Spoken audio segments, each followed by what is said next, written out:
बिस्मिल्लाहिर्रहमानिर्रहीम। आपके सामने रहमान मिनी फार्म हाउस में कॉकटेल। बहुत दिनों बाद आज आपसे बात करने का मौका मिला। रहमान मिनी फार्म में कॉकटेल देखें।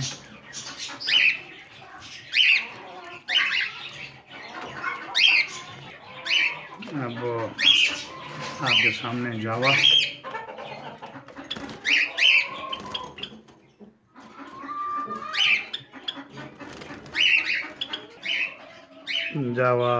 के बाद बेंटम्स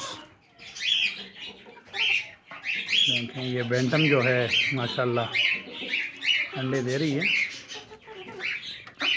ये अब आपके सामने देखें रैबिट्स आ गए।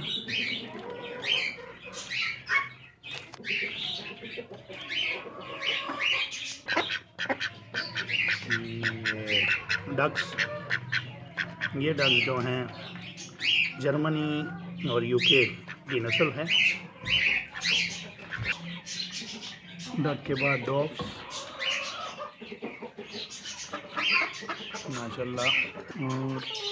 और ये देसी बटेर्स, ये भी एग्स दे रहे हैं। देख सकते हैं आप, ये इनके अंडे बने हैं। ये बटेर का अंडा, बेंटम का अंडा, मिस्री मुर्गियों का अंडा।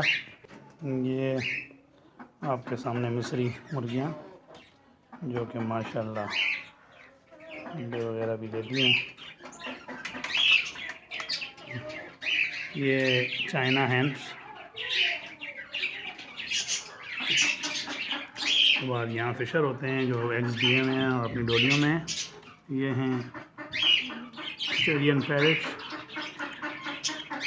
तो दोस्तों, आज आपके सामने बहुत मददगार वीडियो बनी। ये हमारा रहमान मिनी फार्म हाउस जिसमें ये सारी चीज़ें हैं माशाल्लाह, आप देख सकते हैं निज़ाम। ओके दोस्तों, मेरे चैनल को सब्सक्राइब करें, बेल का बटन दबाएं और लाइक्स करें कि आपको हमारी हर वीडियो टाइम पर मिलती रहे। ओके, वीडियो देखने का बहुत बहुत शुक्रिया। ओके दोस्तों, अल्लाह हाफिज़।